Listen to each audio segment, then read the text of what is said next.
Poussez vers Dieu des cris de joie, car l'Éternel, le Très-Haut, est redoutable. Il est un grand roi sur toute la terre. Il nous assujettit des peuples. Il met des nations sous nos pieds. Il nous choisit notre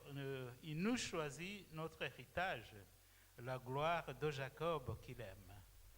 Dieu monte au milieu des cris de triomphe. L'Éternel s'avance au son de la trompette. Chantez à Dieu, chantez, chantez à notre roi, chantez, car Dieu est roi de toute la terre. Chantez un cantique. Dieu règne sur les nations. Dieu a pour siège son saint trône. Les princes des peuples se réunissent au peuple de Dieu d'Abraham, car à Dieu sont les boucliers de la terre. Il est souverainement élevé. Amen. Continuons notre service par le chant qui sera affiché. Mami Jundeve Rakuneve Yahweh Magutambiji Tabochi Boneye Neke Gushidikanya Nitanye Rwose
Père éternel, nous te remercions beaucoup pour tous tes bienfaits.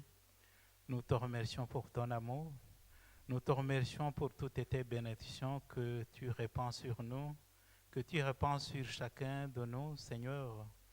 Nous te remercions parce que tu as été avec chacun de nous et tu nous as gardés. Tu nous as conduits jusqu'ici pour nous réunir dans ton temple, Seigneur, que ton nom soit loué. Nous avons péché contre toi en parole, en acte, en omettant ce que, Seigneur, on devrait faire. On a failli à ta volonté, nous nous sommes conduits selon notre volonté. Seigneur, pardonne-nous, sanctifie-nous. Nous nous mettons entre tes mains pour que tu nous sanctifies et pour que tu nous instruises, Seigneur. Tu nous as réunis ici ce matin. Merci beaucoup pour ces bons moments que tu nous as préparés et que tu nous as donnés. Nous te confions tout le programme qui va se dérouler ici. Nous te confions toutes les personnes ici présentes, du plus jeune au plus âgé. Nous te confions les jeunes mamans, nous te confions les personnes âgées, nous te confions spécialement nos malades, Seigneur. Au sein même de cette assemblée, que ce soit dans nos maisons, dans nos familles respectives. Tu connais nos besoins, tu connais notre souffrance, la souffrance de chacun, Seigneur. Nous t'invitons, nous implorons ton aide, nous implorons ta pitié, nous implorons, Seigneur, ton intervention, afin que chacun, selon ses besoins, soit secouru par toi, Seigneur. Tu nous l'as promis, tu es là, tu es le Tout-Puissant. Et en plus de cela, tu nous aimes et tu nous réponds, Seigneur, selon notre demande, selon nos besoins respectifs. Et tu nous réponds avec amour. Et ton amour, Seigneur, est insondable. Raison pour laquelle, Seigneur, nous implorons ta pitié, nous implorons, Seigneur, ton intervention, nous implorons ta guérison pour nos malades, Seigneur. Merci pour être avec nous ce matin. Merci pour tout ce que tu nous donnes, pour ce que tu nous fais. Nous avons, Seigneur, des moments de partage de ta parole. Tu vas être conduit par ta servante Emerita. Nous te la confions afin que, Seigneur, tu la bénisses et que ton Saint-Esprit l'anime. Et que la parole qu'elle va nous adresser, Seigneur, nous soit une parole qui vient de toi, une parole édifiante, et que chacun de nous puisse, Seigneur, en profiter selon ce que tu as dessiné, tu as prévu pour chacun de nous, Seigneur. Nous avons une pensée aussi pour nos frères et sœurs qui sont partout, qui sont réunis un peu partout dans le monde, à qui tu as envoyé tes serviteurs ou tes servantes, Seigneur. Animez-les de ton Saint-Esprit et fais en sorte que la parole qu'ils vont adresser à ton peuple soit une parole qui nous unisse tous et qui nous rapproche de toi, Seigneur. Nous avons besoin de te confier aussi des personnes qui ne te connaissent pas encore, que ce soit dans nos familles, que ce soit dans notre entourage, que ce soit dans nos cercles d'amis. Seigneur, visite-le et manifeste-toi à eux, afin que nous tous nous puissions, Seigneur, nous assembler autour de ta parole, autour de ta bonté, et que nous puissions, Seigneur, bénéficier de tes bénédictions et surtout bénéficier de la vie éternelle que tu as prévue à chacun de nous, Seigneur. Nous voulons te montrer la famille de Clémence et Sam qui ont eu une jeune fille. Seigneur, bénis la femme, toute la famille et bénis l'enfant qui nous est né, qui est une bénédiction pour toute l'Église, Seigneur. Nous te confions aussi d'autres jeunes mamans, d'autres jeunes parents et nous te confions, Seigneur, toutes les personnes, Seigneur, qui ont besoin de toi.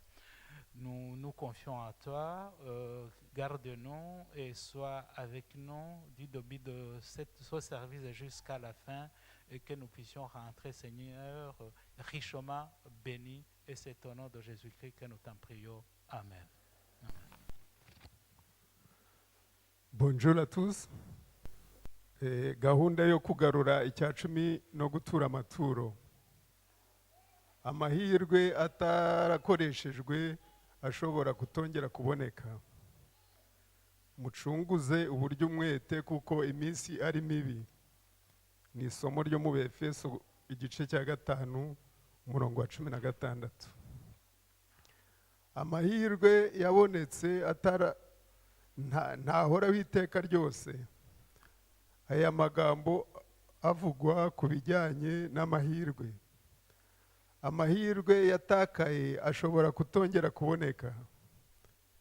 Nitutananirwa gukoresha amahirwe dufite uyu munsi, nta kiduhamiriza yuko ayo mahirwe tuzongera kuyabona mu gihe kizaza. Amagambo atavuzwe uyu munsi ashobora kutazavugwa ejo hazaza. Abo tutageraho uyu munsi bashobora kutazigera bagerwaho ejo hazaza. Abo tutabwiriza uyu munsi bashobora bashobora kuzadutoteza ejo hazaza. Amahirwe yo gutanga iyo yirengagijwe ashobora kutongera kuboneka ejo hazaza, kandi niyo yaboneka ashobora kutagera ku byo yari kugeraho yaza gukoreshwa none.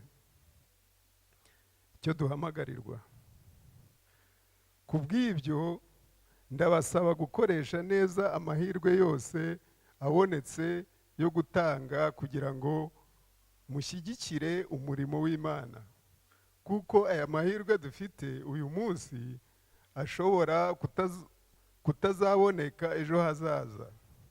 Nimugarure kimwe mu 10 cyanyu n'amaturo y'isezerano dufite imitima isenga n'umwuka w'icyizere. Imana izamenywa n'umuntu runaka cyangwa ikamenyekana ahantu runaka binyuze mu maturo watanze. Imana mbere ya byose.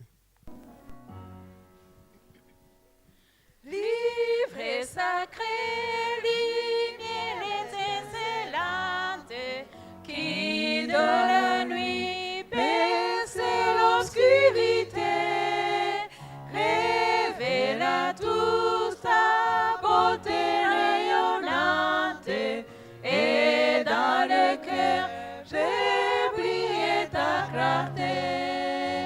Livre divin, ô céleste message de vérité, de justice et d'amour, conduis mes pas dans le pèlerinage, ouvert le ciel, j'avance chaque jour, comment savoir connaître la route et discerner les pièges du malin. C'est toi qui sais dissiper le doute et du salut, indiquer le chemin.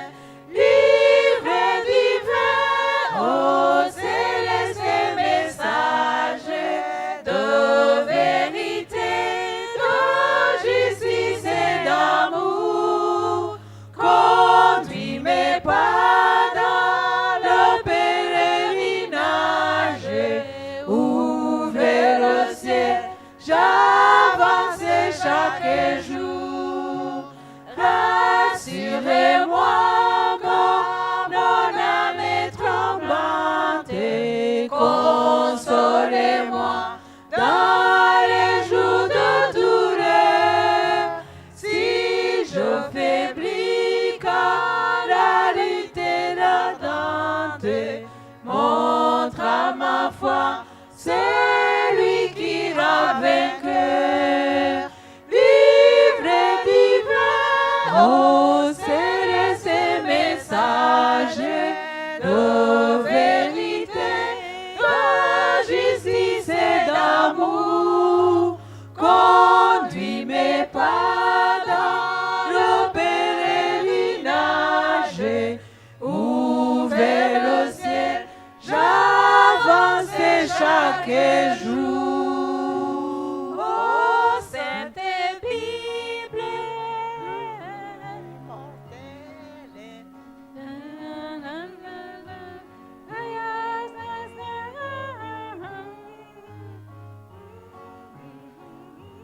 dans le pèlerinage, ouvert le ciel, j'avance chaque jour. Twicishe bugufi dusenge. Mana data wa twese uri mu ijuru, Mana y'impuhwe, Mana y'imbabazi, muri iki gitondo cyiza cy'umunsi wera w'isabato, abahungu n'abakobwa twaje mu butumire bwawe, tugushimiye urwo rukundo tugirira.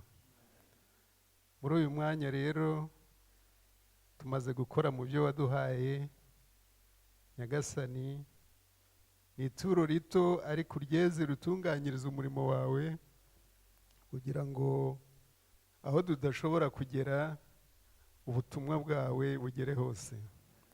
Urakoze kuko udukunda, kandi turagusaba kugira ngo utweze ubwo tugiye gutega amatwi, uduhe amatwi y'imitima abasha kumva neza ijambo ryawe, tubyambaje twizeye mu izina ry'umucunguzi Yesu Kristo, amen.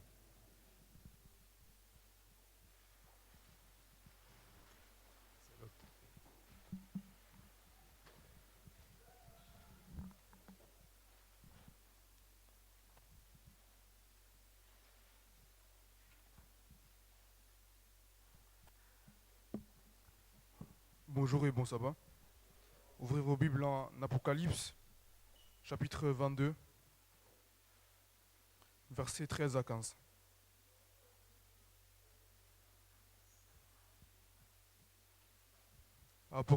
Apocalypse, chapitre 22, versets 13 à 15. Je suis l'alpha et l'oméga, le premier et le dernier, le commencement et la fin. Heureux ceux qui lavent leurs robes afin d'avoir droit à l'arbre de vie et d'entrer par les portes dans la ville. Dehors les chiens, les enchanteurs, les impudiques, les meurtriers, les idolâtres et quiconque aime et pratique le mensonge. Amen.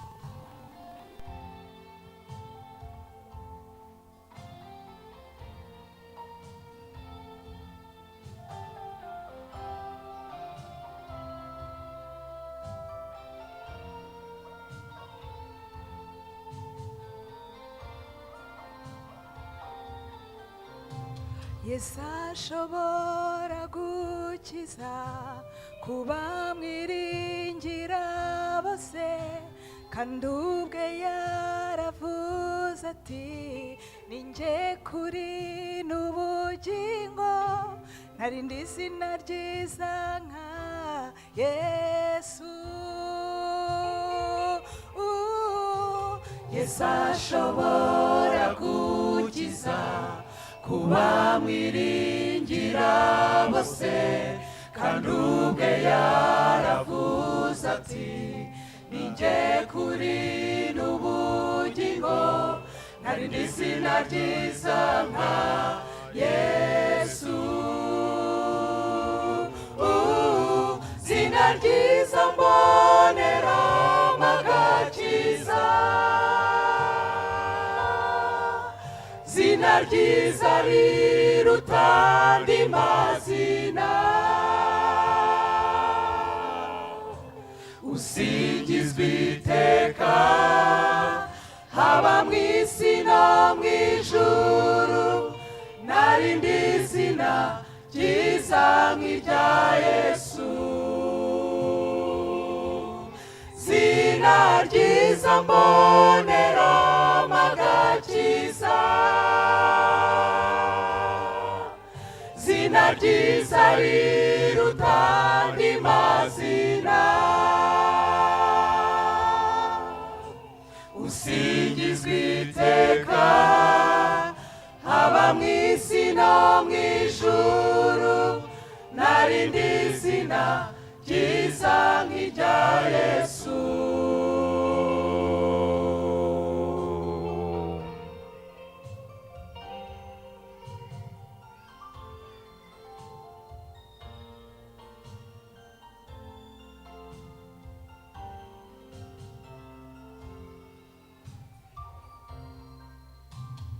Yesu utanga amahoro, hahirwa abamwiringira, kuko azaba afite byose, ntazigera hungabana, imbaraga z'Uwiteka ziri muri we.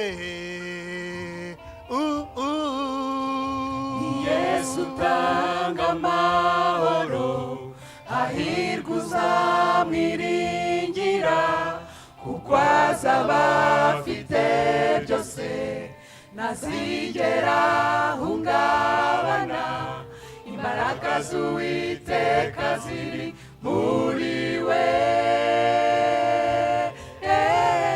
Zina ryiza mboneramo agakiza,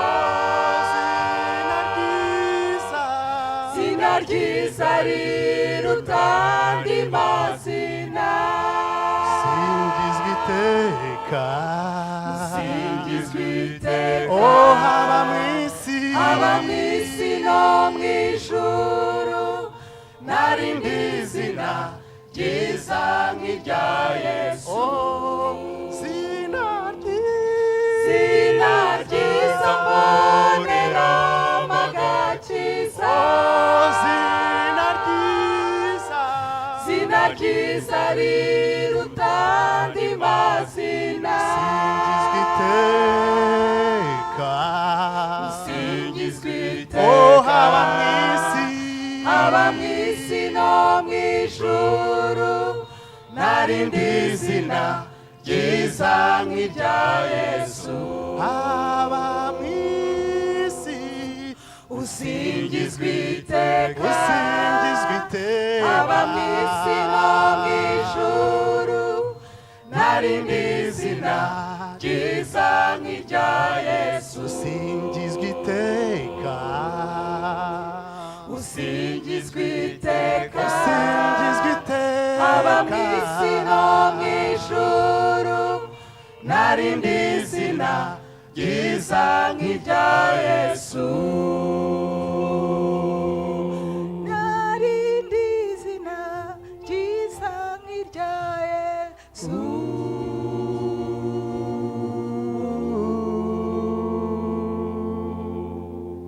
C'est le moment de l'histoire pour les enfants. J'invite tous les enfants à venir ici devant. Bonjour à vous tous. Vous allez bien? Voilà. Je vais vous raconter une histoire qui se trouve dans la Bible, dans le livre de Juges. Le livre de Juges, c'est le 40e des livres de la Bible. Vous savez que vous connaissez la chanson Genèse, Exode et Lévitique. C'est le 40e?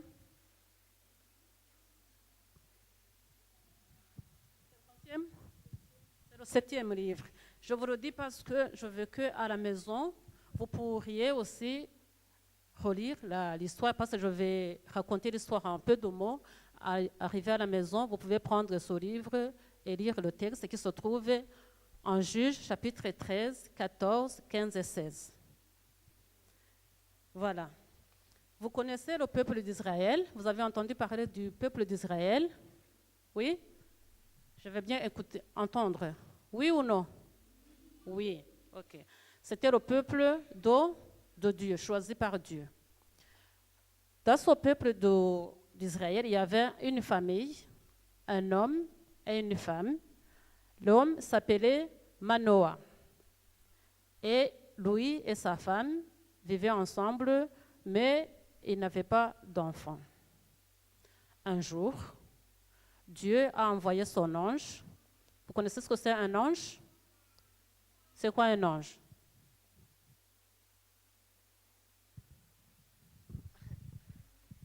C'est, on peut dire, un serviteur de Dieu qui vit avec lui dans le ciel. Effectivement, ce sont des êtres qui vivent dans le ciel. Quand Dieu a besoin de donner un message à nous les humains, il envoie des anges. Et l'ange a été envoyé dans la famille de Manoah pour annoncer une bonne nouvelle, comme la nouvelle que nous avons entendue ce matin. C'est quoi la nouvelle que nous avons entendue ce matin? Je voulais savoir si vous avez suivi les annonces. On nous annonçait une belle nouvelle. C'est quoi la nouvelle?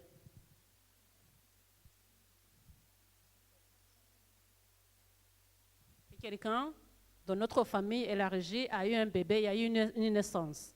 Et chez Manoah aussi, l'ange est allé annoncer une naissance d'un petit garçon. Et sans tarder, la femme est tombée enceinte. Elle a eu un garçon. On a donné le nom de Samson. Et cet enfant, Dieu lui a béni.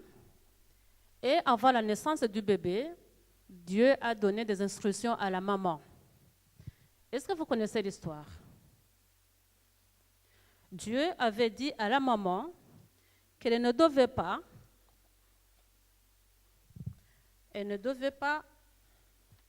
boire de l'alcool et elle ne devait pas manger des aliments impurs. Vous connaissez ce que c'est l'alcool? Oui ou non? Oui. Impur, les aliments impurs. Vous connaissez ce que c'est que ça veut dire? Les aliments impurs. Un exemple. Un exemple d'un aliment impur. Vous êtes des mange-tout? Vous mangez tout? Hein?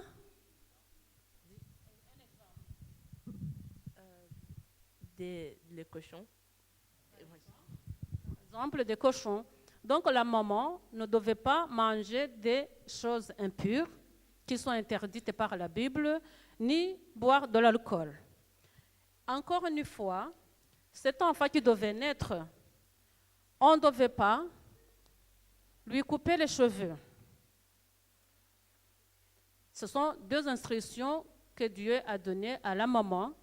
Et l'enfant non plus ne devait pas boire de l'alcool ni manger ce qui a été interdit. Et l'enfant, il est né, et Dieu lui a donné des capacités d'être très fort, très, très fort. Cet enfant devait, en quelque sorte, délivrer le peuple d'Israël. Parce que le peuple d'Israël, nous avons vu pour les grands, que chaque fois le peuple était en combat avec des autres peuples. Et pendant 40 ans, le peuple d'Israël était dominé par leur ennemi, les Philistins. Et Dieu avait promis que Samson va délivrer le peuple d'Israël, qu'il sera trop fort, ils vont vaincre les Philistins. Et l'enfant, il a grandi, il est devenu comme vous, il est devenu un jeune homme, il est devenu très fort. Il a fait quelque chose aussi de très étonnant. Regardez un peu cette image-là. Qu'est-ce que vous voyez ici? Ce n'est pas en couleur, ce n'est pas très bien visible peut-être. Ça, c'est Samson. Il y a quelque chose à côté de lui, un animal. C'est quoi? Un lion. Vous savez qu'il a tué un lion sans avoir des armes. Avec sa main, il a déchiré un lion. Donc, on peut comprendre comment il était très, très fort. Et les Philistins, ils avaient peur de lui. Samson, il a fait quelque chose de très mal, parce que quand les parents l'ont élevé, ils ont dit à leur fils que le peuple d'Israël ne se marie jamais avec les filles ou les fils des autres nations. Pourquoi? Parce que les autres nations, c'était des gens qui adoraient des faux dieux. Vous comprenez ce que c'est un faux dieu? Ils adoraient des pierres, des animaux, des choses, des objets.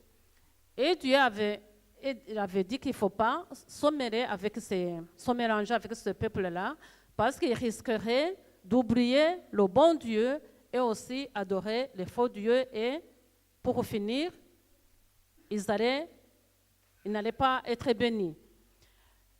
Et Samson, dans sa jeunesse, quand il voulait se marier, il a dit à son papa et à sa maman qu'il a trouvé une très belle fille chez les Philistins. Est-ce qu'il devait se marier avec cette fille? Oui ou non? Non. Pourquoi? Parce que Dieu avait dit qu'il ne fallait pas. C'est interdit. Et les parents, ils ont dit à leur fils qu'il ne faut pas aller chercher une fille chez les Philistins, que parmi le peuple d'Israël, il y avait aussi des belles filles. Mais Samson, il a fait son choix. Il n'a pas écouté. Est-ce que ça vous arrive de ne pas écouter les conseils des parents? Ça vous arrive de faire autre chose que ce que les parents ont demandé? Ça vous arrive ou pas? Je vais bien entendre oui ou non. Oui, ça nous arrive nous tous de faire le mauvais choix. Et Samson, il a fait la même chose, il n'a pas écouté, il est allé vivre avec une femme philistine. Est-ce que vous pensez qu'il allait avoir de la bénédiction? Non, parce qu'il a fait un mauvais choix. Et comme les Philistins savaient que Samson, il est très fort, pendant 20 ans, il était juge des Israéliens. Un juge, aujourd'hui, on peut le considérer comme un roi ou un président.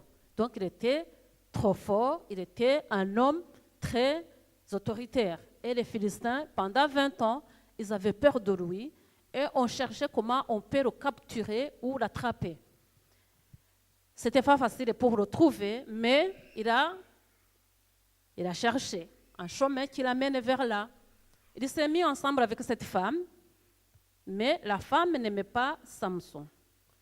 Et cette femme-là, les Philistins lui avaient dit, écoute, fais tout ton possible pour pouvoir attraper Samson, nous on te donnera beaucoup d'argent. Et la femme était au travail et devait avoir de l'argent. Il a demandé à Samson, Samson, toi tu es très fort. Où est-ce que tu trouves cette force? Comment on peut savoir ton secret?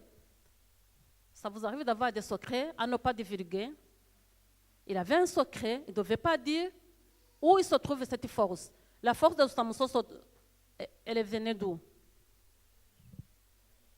Ses cheveux, Dieu l'avait béni, il avait dit que aucun, je ne vous ai pas montré, pas de rasoir sur ses cheveux, sur sa tête. Pas non plus, on peut raser avec une tondeuse, on peut couper les cheveux. Il ne fallait pas. Et la femme a dit à Samson, dis-moi s'il te plaît, dis-moi d'où vient ta force. Et Samson, il a dit, écoute, si on peut me lier, vous savez ce que c'est? À côté ici, Johanna, par exemple, viens. Lier quelqu'un, c'est comme ça les bras. Il a dit, si vous me liez avec cette corde solide, ça, vous pouvez m'attraper. Et la femme a appelé les Philistins, on l'a lié. Quand elle a dit, Samson, les Philistins sont sur toi. Il a fait comme ça, tout est déchiré.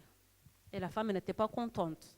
Et la deuxième fois, elle a demandé, Samson a dit, si vous mourrez encore avec des cordes neuves, là, vous pouvez m'attraper. On l'a fait, ça n'a rien donné. Et la femme, elle a pleuré. Et Samson, elle dit, si vous tressez mes cheveux, là, je serai faible. La femme, elle a fait, ça n'a rien donné. Et elle a pleuré. Elle dit, tu ne m'aimes pas. Tu me dis que tu m'aimes, mais tu ne m'aimes pas. Quand la femme a harcelé plusieurs fois, à Samson plusieurs fois, finalement, Samson, il a dit son secret. Il a dit, si on me rasait les cheveux, je serai faible. Et la femme, elle a appelé les Philistins, elle dit, venez, il m'a dit le secret. Quand Samson dormait, la femme, elle a coupé les cheveux et Samson pensait qu'il va se réveiller encore avec force. Quand il a essayé, rien. Dieu était déjà parti. Il avait déjà quitté parce qu'il avait désobéi à Dieu. Et Samson, vous pensez que ce qu'on a fait? On l'a pris, on a enlevé les yeux. Vous imaginez? On a enlevé les 2 yeux et on l'a amené en prison, pas seulement en prison, on lui a donné du travail très dur en prison. Imaginez-vous quelqu'un qui n'a pas, je ne sais plus où j'ai mis mon... Par exemple, quelqu'un, si je te fais comme ça, je te demande de faire quelque chose, d'aller me chercher un verre. Est-ce que tu sauras? Ça, ce n'est pas difficile d'aller chercher un verre. La Bible nous dit qu'on lui a donné un travail très dur, mais il n'avait pas de ses yeux. Il a souffert, il a pensé, il a réfléchi, il s'est rendu compte qu'il a fait un bon choix et un mauvais choix. Un bon choix et un mauvais choix. Il a fait un mauvais choix parce qu'il a fait ce que Dieu avait interdit, il a désobéi à Dieu et il a eu les conséquences. Pour finir, vous lisez l'histoire, vous allez voir la suite, ce qu'il a fait, mais il a beaucoup souffert dans cette maison, en prison. Il n'avait pas ses yeux, mais il devait travailler dur. Quelle est la leçon que nous pouvons retenir de cette histoire? Dites-moi. À haute voix, Dania. Obéir à Dieu, autre chose. Obéir à nos parents, autre chose. J'ai oublié quelque chose. Quand il a souffert dans cette prison, quand il a réfléchi, il s'est rendu qu'il a fait un mauvais choix, il a demandé pardon. Il a prié, il a demandé pardon à Dieu, et Dieu a pardonné, lui a remis encore la force. Vous lisez l'histoire, vous allez voir comment l'histoire s'est terminée.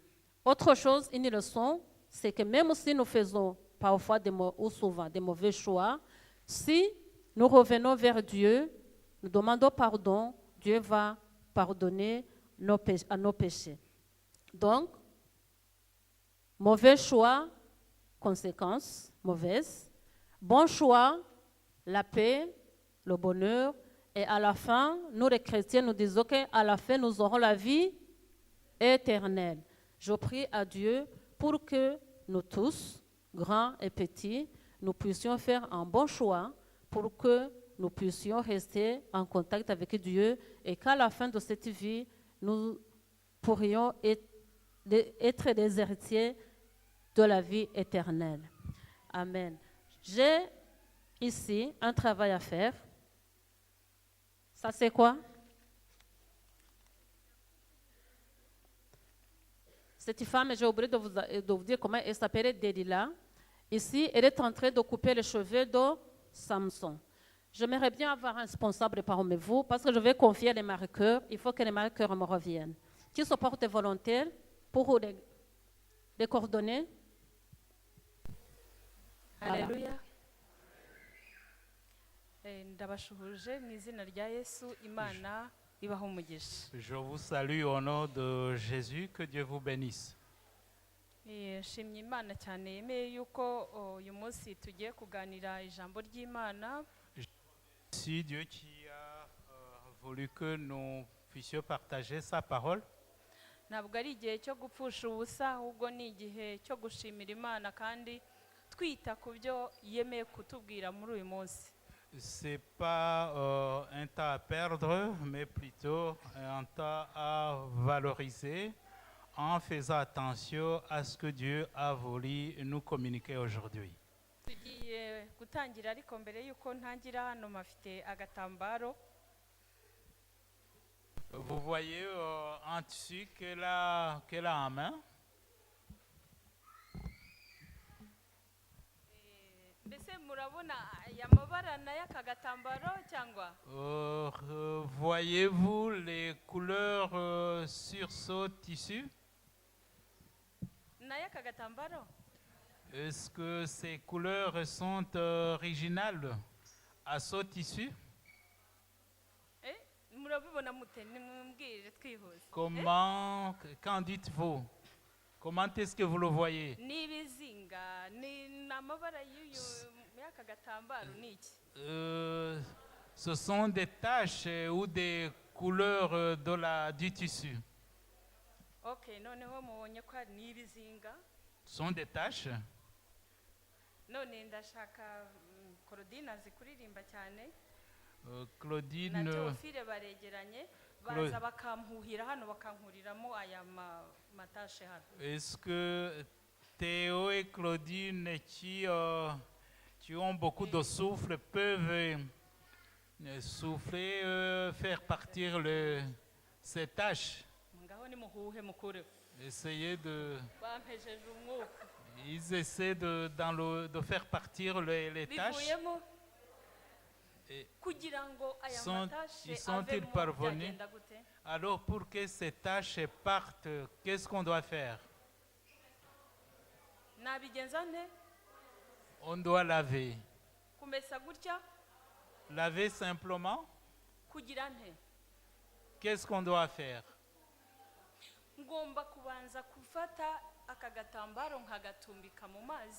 Je dois d'abord mouiller le tissu, savonner,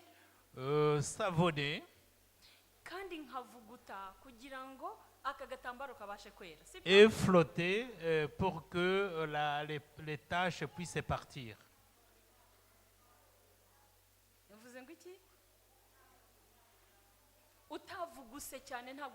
Sans beaucoup flotter, les taches ne peuvent pas partir. Sans savon, sans beaucoup flotter, les taches ne peuvent pas partir. Ce que nous allons partager en ce moment,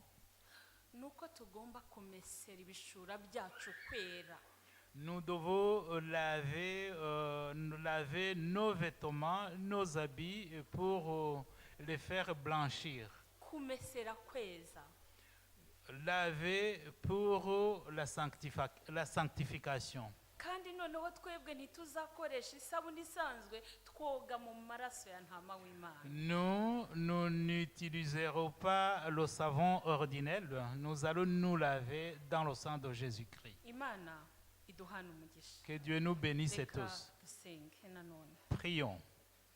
Mana nongeye kugushimira muri uyu mwanya Je izina te rends. ryawe rikuru rishimwe. Ndagushimiye yuko wakomeje kubana natwe n'uyu mwanya wemeye ko tubana. Ndaguhamagaye kugira ngo umwuka wawe wera abane n'imitima yacu kugeza ku musozo mu izina rya Yesu. Amen. Amen. Tugiye rero kuganira, ndashaka kugira ngo ndebe abantu bafite Bibiliya zabo n'amakaramu. Je voudrais voir les gens qui sont avec leur Bible, éventuellement avec les stylos. Murakoze cyane. Merci beaucoup. Tugiye rero kujyana muri cyigisho nifuje ko Imana yemeye yuko tuganira kuri uyu munsi. Nous allons suivre ensemble le message que Dieu a voulu que nous partagions. Turigiye kuganira muri Danieli igice cya 7.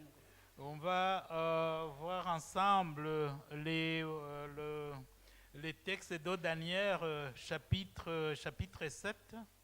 Iki gice cya Danieli kivuga iby'ubuhanuzi Danieli yeretswe. Ce chapitre 7 de Daniel parlait de la prophétie qui a été révélée à Daniel. Iyo dusomye tubona ko iyo ubuhanuzi bwamaze kuboneka bwitwa iki?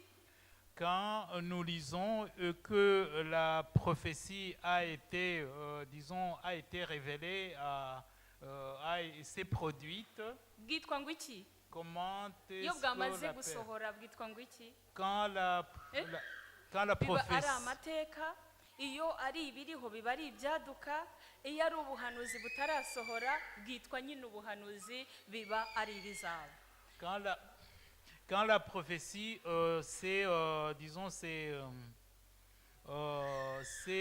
révélée, ce n'est plus une prophétie, ça devient une histoire. Quand c'est en cours, donc c'est actuel. Et puis quand c'est pas encore arrivé, c'est une prophétie.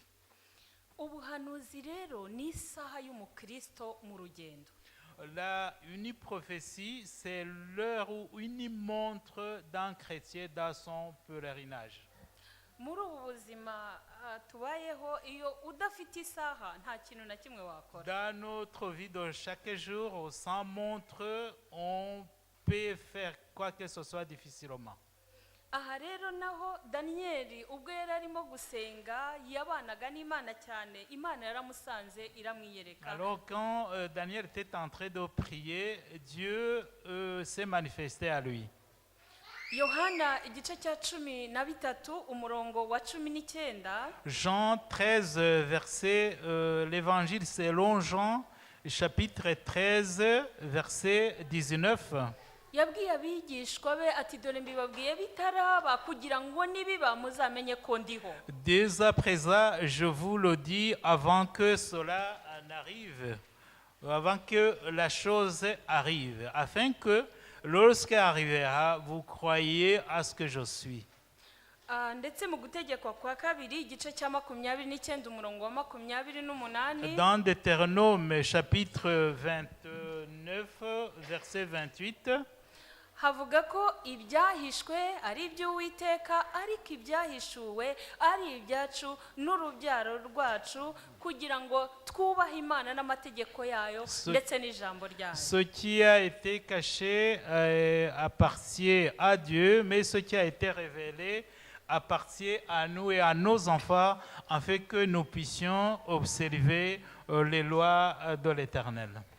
Muri iki gice cya 7 Danieli yeretswe iby'inyamaswa. Dans ce chapitre 7 de Daniel, il lui a été révélé les bêtes des animaux.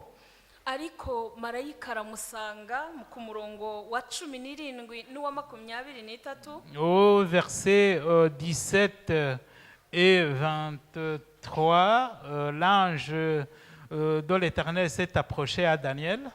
amumenyesha ko atari inyamaswa izi zisanzwe zigenda ahubwo ari ubwami buzagenda Et il lui a busimburana. révélé qu'il ne s'agissait pas des animaux comme on les connaît, mais qu'il s'agissait de la succession future des royaumes. iby'aba bami bagombaga gusimburana bwari ubwami bwagombaga kwaduka mu isi. Donc, c'était des royaumes ou des rois qui devaient régner sur le monde. Reka dusome hanyuma turaza kugenda tujyana ubutaha dukurikiranye uko bivuga. Dusome Daniyeli igice cya 7. On lit dans Daniel chapitre 7. Mu mwaka wa mbere wo ku ngoma ya Berushazari umwami w'i Babuloni, Daniyeli yarose inzozi maze abona ibyo yeretswe ari ku buriri bwe.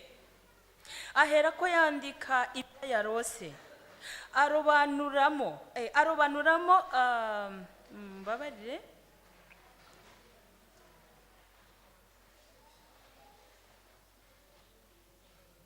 arobanuramo ingingo zabyo ariko zimeze gute zikomeye. Nuko Daniyeli aravuga ati mu byo neretswe nijoro nagiye kubona mbona imiyaga ine yo mu ijuru ihubukira ku nyanja nini. Muri iyo nyanja havamo inyamaswa nini enye zidasangiye ubwoko. Ahangaha iyo dusomye tubona ko umuyaga icyo usobanura mu buhanuzi. Quand nous lisons, on voit que le vent dans la prophétie signifie ou symbolise. Muri Yeremiya 25 umurongo wa 32 n'uwa 33 hasobanura iby'imiyaga. Dans Jérémie 27, verset 25, 32, 33. le verset 32-33, on explique ce que symbolise le vent. Havuga ibyo imvururu cyangwa umuvurungano cyangwa intambara byo ku isi ariko byo muri politiki. Donc, les vents symbolisent les conflits, les guerres liées à la politique. Iby'inyanja nini rero havuga hari abantu benshi ahatuwe cyangwa se imiryango. Quant à la mer, quant à la mer, il s'agit des peuples, des habitations où se rassemblent beaucoup de personnes. Iki gihe rero havugwaga hari mu Burayi kuko niho hari icyicaro cy'isi yose. Alors, à l'époque de Daniel, ou bien concernant les prophéties de Daniel, on visait le continent européen, puisque c'était ce continent qui était habité et qui était le centre du monde ancien. Ubwami rero inyamaswa zitari zihuje ubwoko nuko abo bantu babaga bavuye mu bihugu bitandukanye ntabwo ntibavukaga hamwe. Alors, ces différents animaux représentaient différents royaumes dont les rois étaient issus de différents pays. Tugiye kureba rero ku murongo wa 4 icyo hatubwira. Alors, on lit le verset 4. Inyamaswa ya mbere yasaga n'intare ifite amababa nk'ay'ikizu. Nyihanga amaso kugeza aho amababa yayo ashikurijwe, ihagarikwa ku isi, ihagarika amaguru yemye. Kandi yemye nk'iki? Nk'umuntu, kandi ihabwa umutima nk'umuntu. Ahangaha rero iyo dusomye kugira ngo tutahure inyamaswa neza. Le verset a été projeté. Alors quand on lit bien pour pouvoir découvrir cet animal, tubanza gusoma muri Yeremiya igice cya 4 umurongo wa 7. On lit d'abord dans Jérémie chapitre 4 verset 7. Yeremiya 50:17. Ou Jérémie 50 verset 17. 43 na 44. Ou chapitre 43 et 44 de Jérémie. Yeremiya chapitre ni 50 umurongo ni 17, 43 na 44. Donc il s'agit du chapitre 50 de Jérémie, verset 17, 47, 44. Vous avez entendu? aha rero ntabwo twirirwa tuhasoma, niyo mpamvu nababwiye ngo murebe aka karamu mubyandike. Havugaga iby'ubwami bwa Babuloni. On ne va pas tout lire, raison pour laquelle je vous invite à à prendre vos stylos pour pouvoir noter tous ces versets. Iyo dusomye muri Daniel igice cya kabiri havuga ubu bwami bwa Babuloni nk'izahabu. Chapitre 2 de Daniel parle le royaume babylonien comme de l'or. Hanyuma byagera mu gice cya karindwi hakavuga ubu bwami nk'intare noneho. Alors, au chapitre 7, parle du royaume semblable à un ou représenté par un lion. Amababa nk'ay'ikizu nanone twabisomye muri Habakuki igice cya mbere umurongo wa 6 n'uwa 7. Alors, les ailes comme celles d'aigre, on l'a lu dans Habakkuk chapitre 4. Imana yari yaravuze ko izahagurutsa abakarudaya barangiza bakajya gufata igihugu kitari icyabo. Dieu avait dit qu'il allait mobiliser le peuple chaldéen pour aller prendre ou conquérir le pays qui n'était pas le leur. Iki gihugu kitari icyabo ni Isiraheli yagiye kurwanya kandi irayitsinda inyaga n'abantu. Alors il s'agissait d'Israël qui devait être conquis. Iki gihe ubu bwoko bwari bwarasubiye inyuma cyane. Le peuple d'Israël avait beaucoup régressé spirituellement. Imana yemera ko banyagwa kugira ngo bajye kwigira i Babuloni. Et Dieu a permis qu'ils soient emportés vers Babylone. Aba bantu b'i Babuloni bari abanyabwenge. Les Babyloniens étaient intelligents. Bari abahanga mu byo bakoraga. Ils étaient intelligents dans ce qu'ils faisaient. Muzi ko abakarudaya ari bo bahanze umubare wa 12 avuga iduzeni. Vous vous rappelez que les Chaldéens ont inventé le nombre 12 ou bien une douzaine. Iby'ubumenyi bw'inyenyeri. Le savoir ou la science des étoiles N'ibindi bintu byinshi cyane. Et beaucoup d'autres choses. Ariko ubu bwami bwagereranijwe n'intare hano impamvu bavuze yuko bwaje gushikuzwa amababa yabwo. Ici, on nous a dit un royaume dont on a retiré les ailes. Iyo dusomye neza tubona ko bwatewe n'ubwibone burenze. Quand on lit bien, on voit que cela est dû à un orgueil. No gushaka kwinezeza birenze.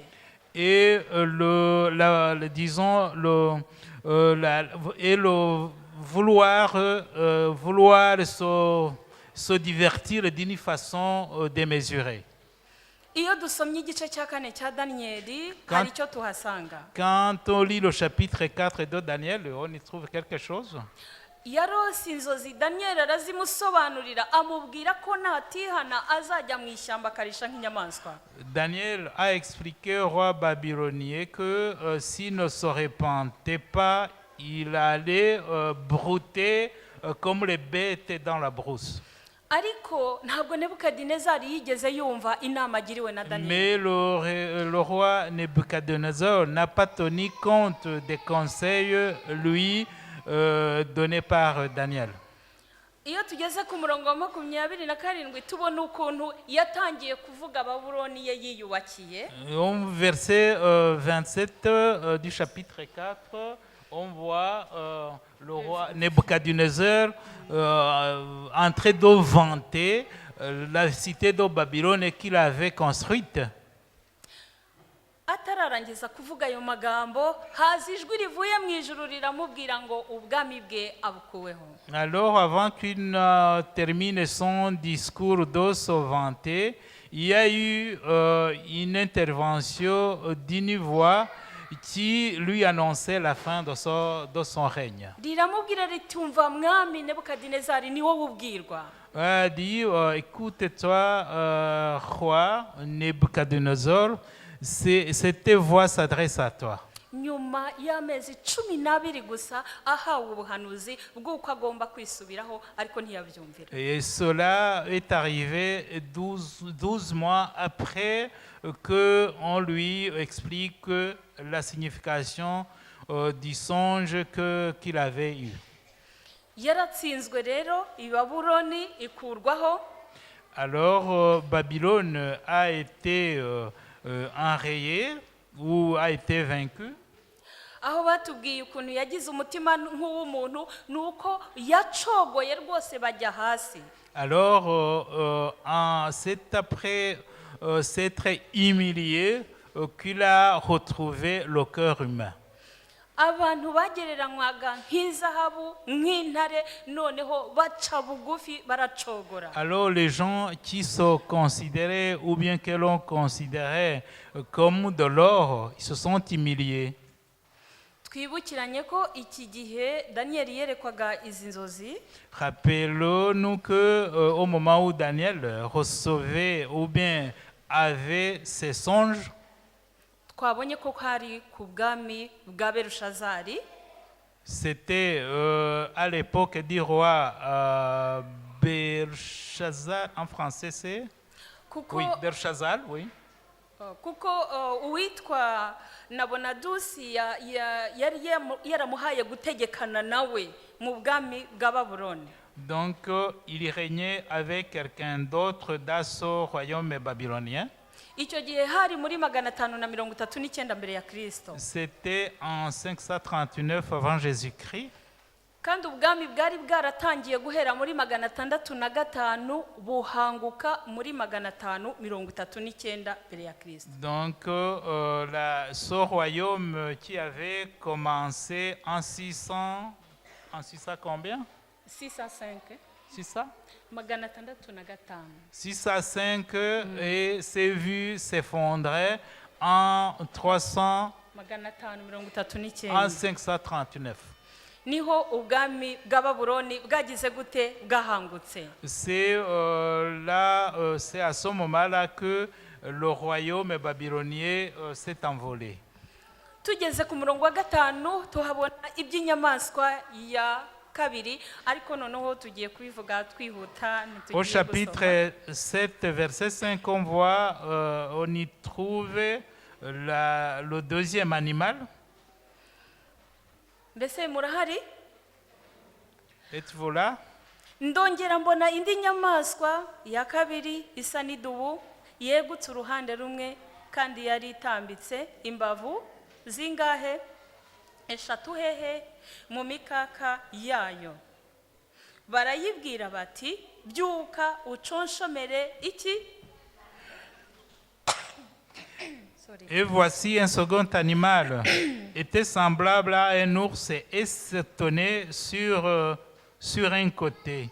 Il avait 3 côtes dans la gueule, entre les dents. Et on lui disait, lève-toi, mange beaucoup de chair.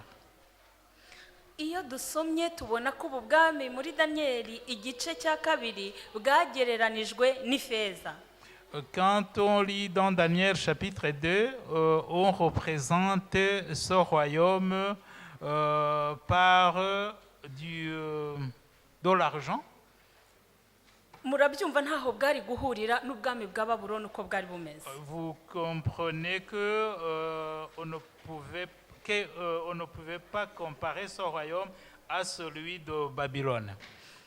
Iyi dubu rero hano nako mu gice cya 7 noneho batubwira iby'idubu. Alors ici au chapitre 7 on nous parlait de l'ours. Kandi bakatubwira ko yari yegutse uruhande rumwe. Et on nous dit qu'il se tenait sur un seul côté. Ndetse no muri Daniel igice cya 8 umurongo wa 3 hakatubwira ibyo isekurume y'intama na yari afite amahembe abiri rimwe risumba irindi. Alors au chapitre 8 de Daniel, le chapitre 8 verset 3, on nous dit que on nous dit qu'il y avait un bélier qui se tenait devant le fleuve, et il avait des cornes et ses cornes étaient hautes, mais l'une était plus haute que l'autre. Et elle s'éleva la dernière. twihuse tubona ko ubu bwami bw'abamedi n'abaperesi abaperesi ari bo bari bari hejuru y'abamedi kandi no kugeza uyu munsi abaperesi bari hejuru ari bo Irani.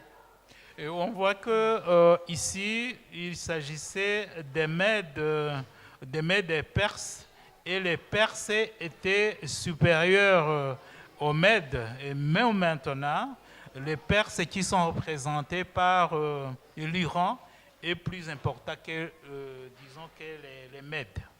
guconshomera rero no kurya inyama nyinshi ngo bakundaga kwica mu buryo butangaje. Alors, quand on dit qu'il mangeait beaucoup de chair, signifie ou symbolise que représente le fait qu'il tuait beaucoup de gens. Naho ahangaha batubwiye ngo sorry mumbabarire, ahangaha batubwiye ngo kandi yari itambitse imbavu eshatu mu mikaka yayo. Il avait 3 côtes dans ses dents.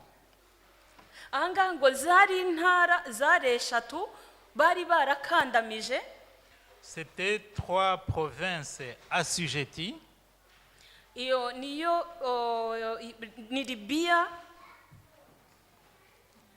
yabayeho muri 547. C'était la Libye qui a existé depuis 547 Ni mbere ya Kristo icyo gihe yitwaga Lidiya. avant Jésus-Christ. Hakurikiraho Babylone yabayeho muri 539 mbere ya Kristo. Et Babylone qui a existé depuis 539 avant Jésus-Christ. Egiputa yabayeho muri 527 naho mbere ya Kristo. Et l'Égypte en 527 avant Jésus-Christ. Ubu bwoko bwakomeje kwica abantu bumaraho imyaka 207 bukora ibyo. Et ce peuple ont décimé beaucoup de gens pendant 207 ans. Kugeza ubwo batsindiwe mu ntambara yabaye muri 331 ari naho batsinzwe kuko bagiye muri guhera muri 539 bavaho muri 331 jusqu'à être vaincu en 331 avant Jésus-Christ. Twihuse ku murongo wa 6 turahabona iyindi nyamaswa. Au verset 6 nous parle d'un autre animal. Hanyuma y'ibyo mbona indi nyamaswa isa n'ingwe, ku mugongo wayo yari ifite amababa 4 asa n'ay'igisiga kandi yari ifite imitwe 4 ihabwa ubutware. Iyi nyamaswa rero yari ubwami bw'Abagiriki. Après cela, je regardais et voici un autre était semblable à un léopard et avait sur le dos 4 ailes comme un oiseau. Cet animal avait 4 têtes et la domination lui fut donnée. Ici, il s'agissait de la Grèce.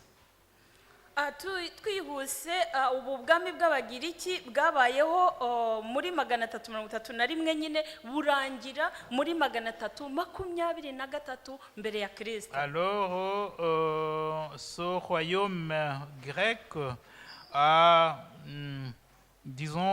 existé de 331 jusqu'à 323. Nibwo bwabayeho igihe kigufi cyane.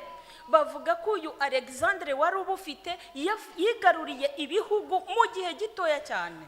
Ce royaume a duré peu de temps par rapport à d'autres et Alexandre le Grand qui le dirigeait a assujetti a envahi plusieurs pays ou plusieurs royaumes en très peu de temps. Ngo yarindwanye mu buryo bukomeye, yarazi gupanga urugamba, niyo mpamvu yigaruriraga ibyo bihugu mu buryo bwihuse. C'était un vrai guerrier. iyo dusomye rero tubona ko muri ubwo bwicanyi yakoze no muri iyo ntambara yari afite ikibazo cy'ubusambanyi bukabije n'ubusinzi bukabije. Alors il avait un problème malgré sa bravure. Il aimait beaucoup les femmes et beaucoup d'alcool. Arangije afatwa n'indwara y'umuriro utunguranye aba arapfuye. Alors il a été attrapé par une maladie de fièvre et il est décédé. Ubwanyimi bwe bwigabanywa n'abajenerali bategekanaga barabugabana uko ari abajenerali bane. Alors ces 3 généraux se sont partagés, se sont répartis son royaume. Ariko abo bajenerali nabo ntibigeze bagira ubwumvikane, nabo barashwana bose hanesha babiri barongera nanone bagabana bwa bwami ari babiri. Et ces derniers n'ont pas pu s'entendre de façon que ils se sont battus entre eux et 2 d'entre eux ont été vaincus. Rero ahangaha tumaze kubona inyamaswa zingahe abo twajyanye. On vient de lire combien d'animaux? 3. Il y a le lion, il y a l'ours et le léopard. Ubu rero tugiye kureba ku murongo wa 7 tujyane twumve icyo hatubwira. Au verset 7. Hanyuma y'ibyo nitegereje mu byo neretswe nijoro mbona inyamaswa ya kane iteye ubwoba, inyamaswa y'inyamaboko n'imbaraga zingana iki nyinshi kandi cyane. Yari ifite imikaka minini y'ibyuma iconshomera ibintu irabimenagura, ibisigaye ibisiribangisha amajanja yayo, ariko yari ifite itandukaniro n'izindi nyamaswa zose zayibanjirije, kandi yari ifite amahembe 10. Nitegereje ayo mahembe mbona muri yo hamezemo irindi hembe ritoya, imbere yayo hakurwaho amahembe 3 mu yari asanzwe, kandi kuri iryo hembe mbonamo amaso asa n'ay'umuntu n'akanwa kavuga ibigize gute, kavuga ibikombe. Elle a lu les versets 7 et 8. Le 7 a été projeté. Si vous savez projeter le 8 aussi, c'est bien, ça serait bien, comme ça on avance vite. Iyi nyamaswa ni mbi cyane kandi ntisanzwe. Cet animal était extrêmement fort. Iyi nyamaswa yarishe kugeza n'ubwo yishe n'umwana w'Imana. Il a tué jusqu'à tuer même l'enfant de Dieu. Iconshomera ibintu irabimenagura n'ibisigaye ibisiribangisha iki amajanja yayo. Alors il mangeait, brisait et foulait aux pieds ce qui restait. Iyi nyamaswa ntiyigeze ihangurwa nk'uko twabonye izindi zagiye zivaho. Cet animal n'a pas été chassé comme cela a été pour d'autres animaux précédents. Yabayeho igihe kirekire cyane. Il a vécu pendant longtemps. Kuko yimye ingoma mu 168 mbere ya Kristo, ivaho muri ihangurwa irwanwa muri 476 mu vyo myaka. Donc il a vécu de 168 jusqu'à avant Jésus-Christ jusqu'à 476 après Jésus-Christ. Mubare kuko mbere murabizi babaraga bava ku mubare munini bajya hehe ku mutoya, noneho muve kuri 168 mumanuke mugere kuri 0, mwongere mutangire kuri 1 muzamure mugere kuri 476 noneho nyuma ya Kristo, mwumve igihe bategetse. Si vous comptez attentivement, vous verrez que son royaume a vécu pendant très longtemps. Ahangaha rero hari ikintu gikomeye watekereza. Il y a une chose importante qui peut capturer notre pensée, notre réflexion. Intare yakuweho n'idubu. Donc le lion a été chassé par l'ours. Hanyuma idubu nayo izimirira mu ngwe. Alors, à son tour, l'ours a été chassé par le léopard. ariko noneho iyi nyamaswa ya kane ntaho batubwira yazimiye kuko yararwanije nayo iratsinda, ariko ntayo twigeze tubona batubwira ko yigeze iyikuraho. Mbese iyi nyamaswa ninde waba uyizi? Mais le texte ne nous parle pas de la fin de cet animal Mbese nta muntu wayimenya? quel est cet animal? Ubutegetsi buriho? C'est le royaume romain. Mbese turi kumwe, turi kujyana neza? Ubu rero ni ubutegetsi, ni ingoma ya Roma yabayeho icyo gihe. C'est le royaume le royaume ou le règne romain. Ibyanditswe byatubwiye ko babayeho bica abantu cyane mu buryo bukomeye, kandi noneho umubwiriza igice cya mbere umurongo wa 9 aravuga ngo ibyabaye nibyo bizongera kugira gute? L'histoire nous dit que, nous raconte que le pouvoir romain a tué beaucoup de personnes. Et dans Ecclésiaste, nous lisons que ce qui a été se reproduira encore une fois. Ahangaha batubwiye ko nanone haje kuvamo muri uyu mutwe amahembe angahe? Amahembe angahe? Amahembe 10. On nous a dit que de cet animal sont poussées 10 cornes. Aya mahembe 10 rero ni ubwami bw'Abadage, Ababiligi, Abongereza, Abespanyol, Abaportugal, Abasuwisi, Abafaransa, Abaheruri, Abavandari n'Abastrogoti. Alors, ces royaumes qui représentent ces 10 cornes sont ces pays qu'elle vient de citer. Noneho iyo turebye hariya ku murongo wa 8 hatubwira ko muri ayo mahembe hamezemo ihembe rito. Agahembe kameze gute? Gato. Et au verset 8, on nous parle d'une petite corne qui a poussé. Murabyumva, iya mbere yari Roma ngari isanzwe, ari Roma mpagani. C'était la grande Rome avant. Noneho ka gahembe gato ni Roma nkirisitu. Alors, de cette grande Rome est sortie ou est née la petite Rome qui est Rome chrétienne. Noneho batubwira ko hari amahembe 3 yakuwemo muri ya yandi 10. Alors, on nous dit que des 10 cornes sont sortis 3. Ayo mahembe 10 yari Abavandari, Abaheruri n'Abastrogoti. Na 3. Oya, navuze 10 ko havuyeho 3 niho batubwiye. Muri amahembe 10 hakurwamo angahe? 3. Ni ku murongo wa 8. Reka musubiremo mwumva ukavuga. Nitegereje ayo mahembe mbona muri yo hamezemo irindi hembe rito, imbere yaryo hakurwa amahembe 3 mu yarasanzwe ya yandi 10. Kandi kuri iryo hembe mbonaho amaso asa n'ay'umuntu n'akanwa kavuga ibigize gute? Ibikomeye. Donc c'est au verset 8.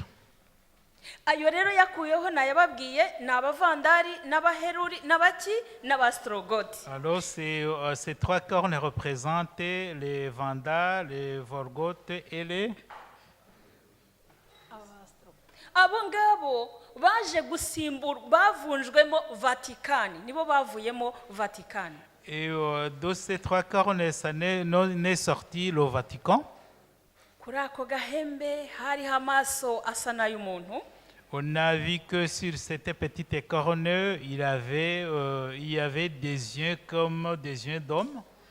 Kuvuga imitekerereze ariko yari imeze nk'iy'abami, n'imikorere yari imeze nk'iy'abami b'abategetsi b'isi. Mais le fonctionnement était identique à celui des rois qu'on a vus. Akanwa kavuga noneho ibikomeye. Alors, une bouche qui parlait avec arrogance. Aka kanwa kavuga ibikomeye karabwiriza. Et cette bouche arrogante prêche aussi. Kakavuga ibyo kugomera isumba byose. Et elle est profane le nom de Dieu. kandi aka kanwa karavuze cyane n'ubu kiteguye kuvuga birenze uko kavuze Cette cyane. bouche a parlé et elle est prête à parler encore. umurongo wa 15 daniyeli amaze kubona ibyo bintu by'ako gahembe kamuteye ubwoba. Alors, mwumve uko yavuze ku murongo wa 15. Et au verset 15, on lit, disons ce que Daniel a dit. Jyewe daniyeli ibyo neretswe bintera agahinda mu mutima bigira gute? Birambabaza cyane. Bintera agahinda mu mutima kandi bigira gute? Birambabaza cyane. Moi, Daniel, j'eus l'esprit troublé au-dedans de moi et les visions de ma tête m'effrayèrent. Aka gahembe kagereranywa n'ubwami ariko ubwami budasanzwe butandukanye n'ubundi. Cette petite corne représente un royaume extraordinaire. Kandi ibyanditswe byagiye bivuga ko azagaragara aje asa nk'uwiyoroheje ariko nyuma agakora amarorerwa akanwa ke kakavuga ibigize gute? Ibikomeye. Et les Écritures nous disent que cette corne parlera que avant et parlera normalement, mais progressivement qu'elle va profaner et proférer des menaces. Iyo dusubiye inyuma gatoya nagira ngo tujyane muri Daniel igice cya 6. En Daniel chapitre 6, hatubwira ibyerekeranye n'ukuntu Daniel yagambaniwe agashyirwa mu rwobo rw'iki? on nous parle de la trahison de Daniel qu'il a emmené dans une fosse au lieu. Yashyizwe mu rwobo rw'intare kubw'akagambane k'abakarudaya. C'était suite à une conspiration par les Chaldéens. Ngo barateranye ubwabo bajya inama y'ikintu bashobora gukorera Daniel rwihishwa. Alors ils cherchaient ce qu'on pouvait faire de Daniel. Kuri iyi ngoma y'Abamedi n'Abaperesi uyu wari umuyobozi yakundaga Daniel mu buryo butangaje. Daniel était l'aimé du roi. Dariyo baramushushanya baraza baramubwira bati mwami turashaka gushyiraho itegeko ry'uko umuntu uzamara iminsi ngahe? Alors on a cherché à émettre un édit qui devait, que tout le monde devait observer. Reka dusome turebe hano mwumve uko havuga ku gice cya mbere ku gice cya 6 guhera ku murongo wa mbere. Duhere ku murongo wenda wa 2. Bukeye Dariyo ashaka kugabanya igihugu mo intara 120 ngo azigabire abatware b'intebe bakwiriye igihugu cyose. Kandi abahana abatware bakuru 3, umwe muri bo yari Daniel, kugira ngo abo batware b'intebe bajye babashyikiriza iby'ubwami ngo umwami adapfirwa ubusa. Ariko Daniel aratona cyane kuruta abandi batware bakomeye n'abandi b'intebe kuko umwuka mwiza cyane yagize gute? Yarari muri we. Haleluya.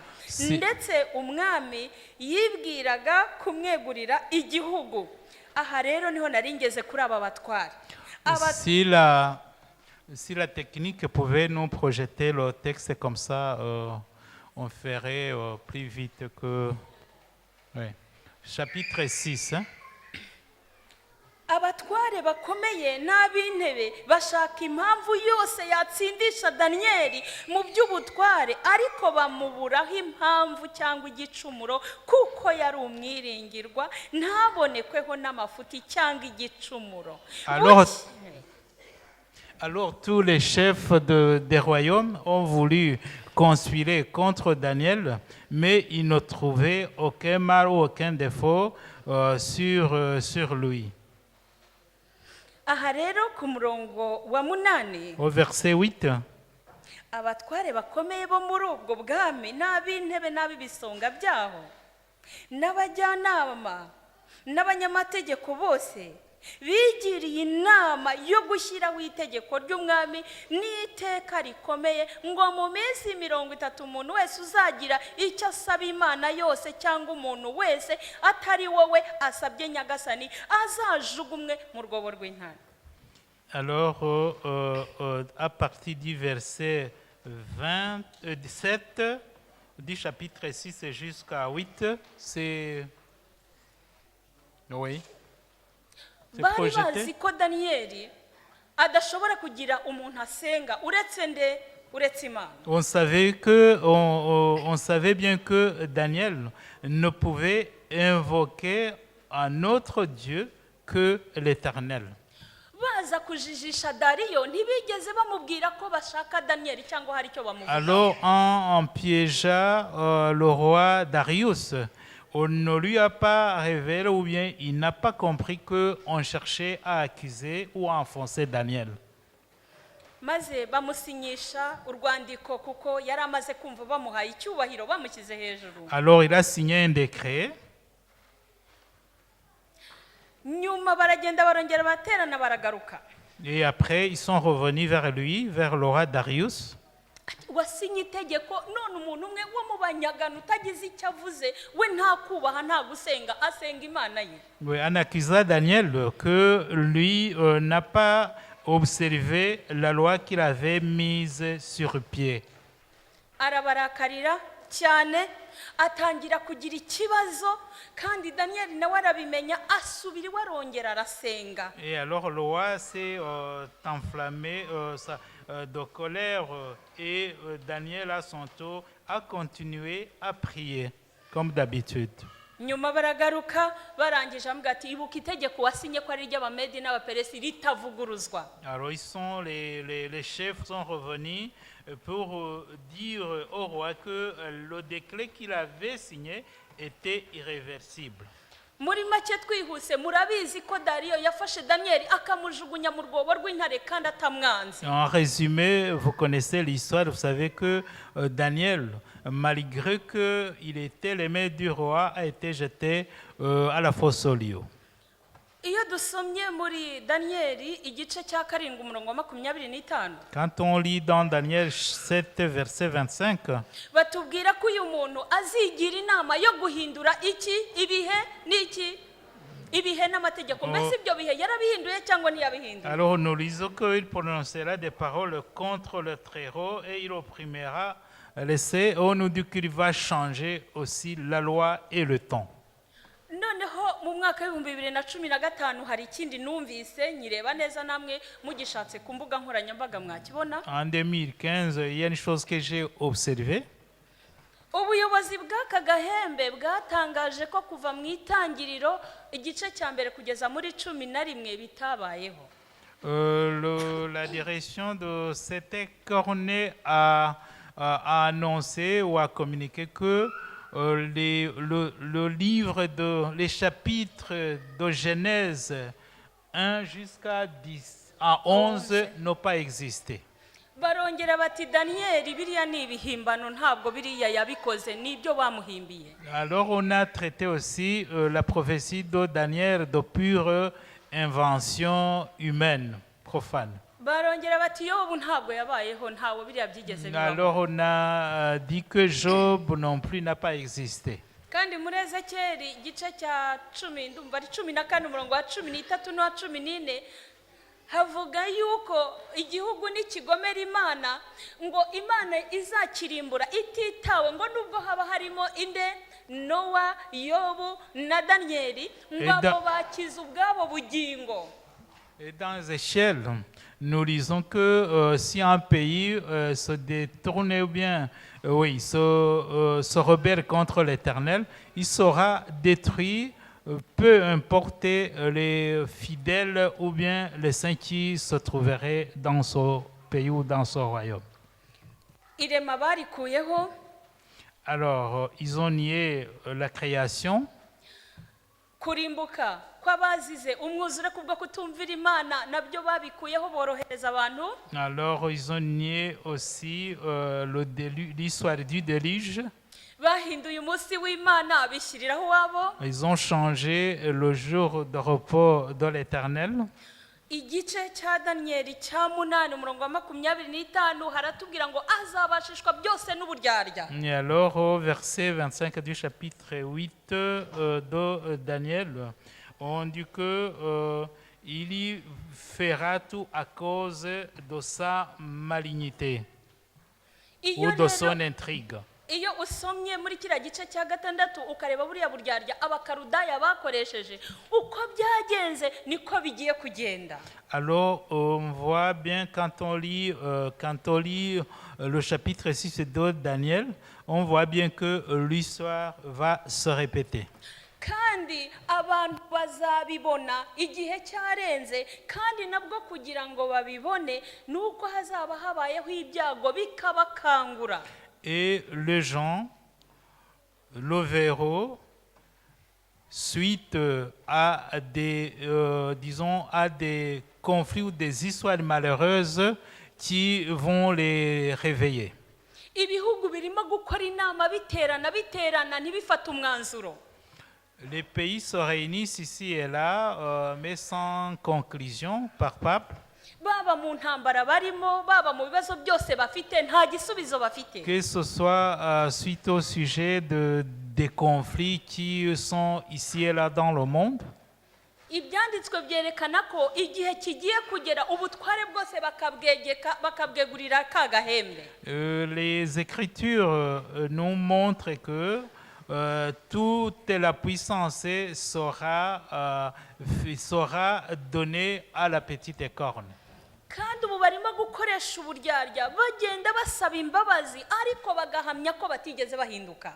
Alors on utilise l'intrigue ou la malignité en disant que ils demandent pardon alors qu'ils n'ont pas changé, de ce qu'ils ont fait alors qu'ils n'ont pas changé. Ibyabaye nibyo bizongera kugira Ce qui gute. a existé se reproduira. Iyo dusomye mu mateka mu mwaka w'488 nyuma ya Kristo, Quand on lit ce qui s'est passé en 1480, magana ane mirongo inani, 488 nyuma ya Kristo, 488 après Jésus-Christ, hariho umugabo w'umukristo witwaga Albert Cantano. il y avait un chrétien du nom d'Albert Cantano. Yari umuyobozi, ari umunyacyubahiro mu itorero ry'Agahembe. Alors, il dirigeait une église. Igihe kimwe yatumwe n'umukuru w'itorero, yari abereye umuyobozi kujya gushaka abantu bizeye ukuri kugira ngo babice bababaze impamvu bagiye muri ibyo. Alors, un jour, il a été envoyé pour aller chercher les gens qui avaient cru à la vérité. Bahageze basanga ba bantu barahimutse, Alors, arrivé sur place, les gens n'étaient plus là. ariko baza gusanga hari umwobo bihishemo. Mais il a constaté qu'il y avait un trou ou une tranchée dans lequel il s'était retiré. Abo bari kumwe bacana ibiti kuri wa mwobo. Alors, ceux qui accompagnaient cet homme ont brûlé à l'entrée ou à la sortie de ce trou.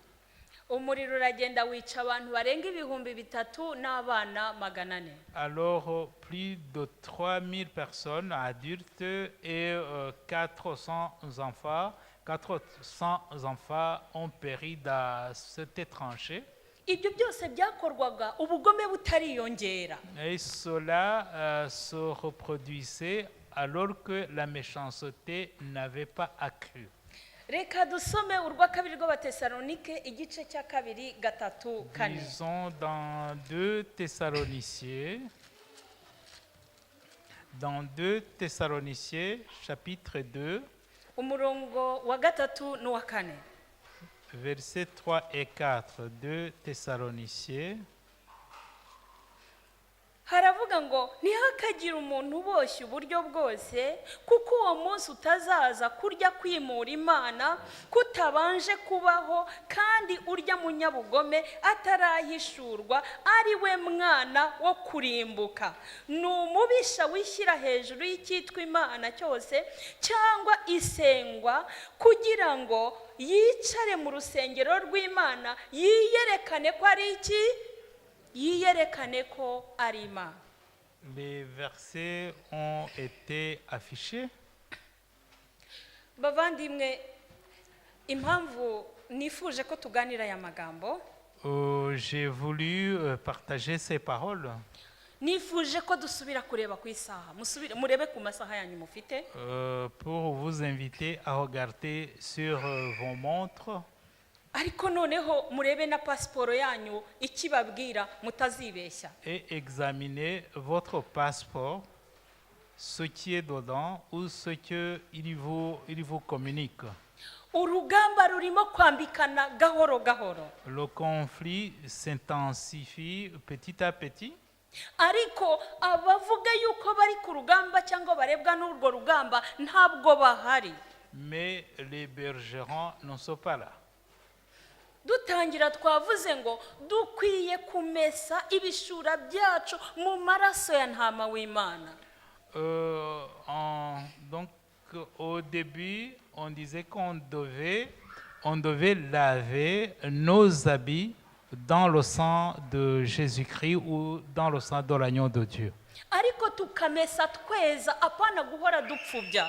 Mais on lava proprement. Iyo dusomye ibyahishuwe igice cya 14 guhera ku murongo wa 6 hari amagambo ahari nshaka ko dusoma. Quand on lit dans Apocalypse chapitre 14 verset, Apocalypse chapitre 14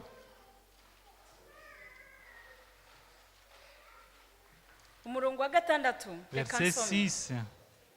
Nuko mbona marayika wundi aguruka aringanije ijuru afite ubutumwa bwiza bw'iteka ryose ngo abubwire abari mu isi bo mu mahanga yose n'imiryango yose n'indimi zose n'amoko yose. Avuga ijwi rirenga ati nimwubahe Imana kandi mugire gute? Muyihimbaze kuko igihe cyo gucira urubanza abantu urubanza gisohoye. Muramyi yaremye ijuru n'isi n'inyanja n'iki n'amasoko. Le verset a été affiché. Oui. Nimwubahe Imana kandi muyihimbaze kuko igihe cyo gucira urubanza bari mu isi kigize gute? Gisohoye. Il disait d'une voix forte, craignez Dieu et donnez-lui gloire, car l'heure de son jugement est venue, et adorez celui qui a fait le ciel et la terre et la mer et les sources d'eau. Iyo turebye iherezo ry'ubu bwami Danieli yeretswe, Quand nous voyons la fin de ce royaume révélé à Daniel, umukuru nyiribihe yimye ingoma. Haleluya. le maître de tous les temps a régné. Ariko ubwo yimaga ingoma mbese yaraje aricara? En régnant, est-ce que c'est assis comme ça, il est resté inactif? Ibyanditswe biratubwira ngo ariko nyuma yaho, nyuma y'izo ngoma, nyuma y'ibyo byose hari urubanza. Mais on nous dit qu'après tous ces royaumes, il y aura un jugement. Abami babanje mwagiye mwumva icyatumye bavaho kubw'ibyaha bakoraga. On a vu les raisons qui ont détrôné les différents rois. Ijambo ry'Imana uyu munsi riravuga ngo abantu bagomba guhaguruka bakavuga ubutumwa bwo mu byahishuwe igice cya 14 by'uyu marayika wa mbere. La parole de Dieu nous invite ou invite toutes les personnes qui ont cru en Jésus-Christ de se mobiliser pour annoncer l'évangile comme nous le décrit dans Apocalypse chapitre 4. Bakabwira abantu kwihana no guhinduka. Ils doivent inviter les gens à se repentir et à changer. ndetse ibyanditswe biravuga ngo dukwiye gukura babuloni muri twebwe uyu munsi. Mais les Écritures nous invitent à chasser de nous Babylone. ubuyobozi bufite inshingano ndetse n'ubushobozi n'ububasha bwahawe imana bw'uko bagomba gukura ikizira muri twebwe. Nous avons la responsabilité de chasser l'impur d'entre nous. kandi nitutabikora urubanza turiho natwe tuzajya mu Si on rubanza. ne le fait pas, on sera jugé. ibyanditswe biravuga mu gitabo cy'uburezi paje ya 58 isubi ya 4. L'esprit de prophétie à travers le livre Igitabo d'éducation. cy'uburezi. muri iki gihe icyo imana ishaka kuruta ibindi ni abagabo nyabagabo. Ce que veut Dieu dans ces jours, ce sont les hommes décidés, déterminés, abagabo badashobora kugurwa cyangwa ngo bagurishwe. qui ne peuvent être corrompus, abagabo b'abanyakuri, véridiques, abagabo b'indahemuka, fidèles et honnêtes, abagabo b'indahemuka imbere n'inyuma, véritablement honnêtes. abagabo badatinya kuvuga icyaha mu izina ryacyo, Les hommes qui dénoncent le mal tel que c'est, abagabo bafite umutimanama udateshuka ku nshingano. haleluya. les hommes qui ont la responsabilité, fidèles à leur responsabilité. ngo nk'uko urushinge rwa dira rudatezuka niko abo bagabo bakenewe n'imana bagomba kumera. Dieu a besoin des hommes du genre. ngo abagabo bahagararira ukuri n'ubwo ijuru ryagwa. Des hommes prêts à défendre la vérité, peu importe ce qui peut leur arriver. iki keneye si abaririmbyi baririmba neza, Ce dont on a besoin, ce ne sont pas des choristes expérimentés. si abizera buzuye itorero, C'est pas ce qui compte, c'est pas le nombre important des membres d'une église. si ababwiriza babwiriza neza, Ce ne sont pas des prédications, des prédicateurs bons orateurs. si n'ibitabo byinshi bidafite icyo bitumariye kugeza uyu munsi. Ce ne sont pas même le nombre de livres à lire, pardon. ahubwo ikeneye abagabo n'abagore bakorerwamo na mwuka w'imana. Mais Dieu a besoin des hommes et femmes à travers lesquels l'Esprit Saint œuvre ou travaille, bavuga icyaha mu izina bakajya icyaha ku qui mugaragaro. dénoncent le mal tel qu'il est. kandi ngo iyo ubikoze nk'uko ibyanditswe bivuga ndetse nk'uko imana ishima, umugisha uza mu itorero ry'imana. Lorsque tu le feras selon les directives divines, tu t'attireras les bénédictions comme les Saintes Écritures nous le disent. muri ubu butumwa bwa marayika wa mbere bwakiriwe mu guhera mu cya 833 kugeza mu cya 844. igihumbi 833 kugeza mu gihumbi 844. C'était bon, ce message a été, a été accueilli depuis 833 jusqu'à 844. abo bantu barimo ba Martin Luther, ba Ellen White bakiriye ubu butumwa bari bafite imbaraga ihwanye n'uko ibyanditswe bivuga. Ces gens-là, comme il vient de les citer, tels que Martin Luther et King, tels que Ellen White, avaient un pouvoir, une puissance divine. bihanye ibyaha byabo babikuye ku mutima. Ils s'étaient véritablement repentis. ibyo bangaga barabikunda. Ils ont embrassé ceux qui n'aimaient pas avant. Nibyo bakundaga byababuzaga komatana n'Imana yabo barabyanga. Et ils se sont détournés, tout ce qui les séparait de leur Dieu.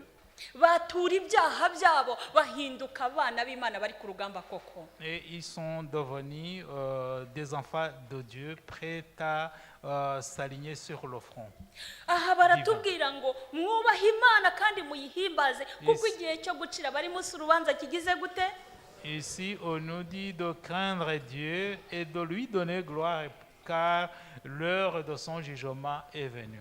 nshuti yanjye muvandimwe, Mon ami, mon frère, ma sœur, reka dusome aya magambo tugiye gusorezaho isomo badusomeye riboneka mu byahishuwe igice cya 22 guhera ku murongo wa 13. clôturons par le passage qu'on nous a lu, qui se trouve dans Apocalypse, chapitre 22, verset 13. Ndi Arufa na Omega, uwa mbere n'uwa nyuma, itangiriro n'iherezo. Je suis l'alpha et l'oméga, le premier et le dernier, le commencement et la fin. Dore ndaza vuba nzanye ingororano kugira ngo ngororere umuntu wese ibikwiriye ibyo yakoze. Narisubiye ruguru gato mumbabarire, umurongo wa 14. Hahirwa abamesera ibishura byabo kugira ngo bemererwe kwegera cya giti cy'ubugingo kandi banyure mu irembo. Heureux ceux qui lavent leur robe afin d'avoir droit à l'arbre de vie et d'entrer par les portes dans la ville Hanyuma binjire muri rwa rurembo. et pour rentrer dans la ville. Hanze hazaba imbwa n'abarozi n'abasambanyi n'abicanyi n'abasenga ibishushanyo n'umuntu wese ukunda kubeshya kandi akabikora. Au verset 15, dehors les chiens, les enchanteurs, les impudiques, les meurtriers, les idolâtres et quiconque aime et pratique le mensonge. Yewe Yesu ntumye marayika wanjye guhamiriza mwebwe ibyo kubw'iki kubw'amatorero. Moi, Jésus, j'ai envoyé mon ange pour vous attester ces choses dans les églises.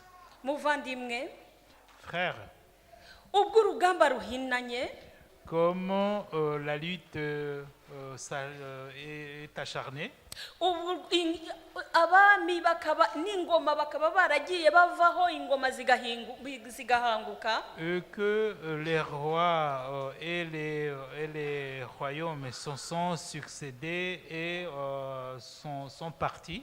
ariko uyu munsi tukaba tuzi ko duhanganye n'ubwami buteye ubwoba bwafashe umugambi bugiye gushyira mu bikorwa, Et que nous luttons contre un royaume qui a un projet à mettre en action.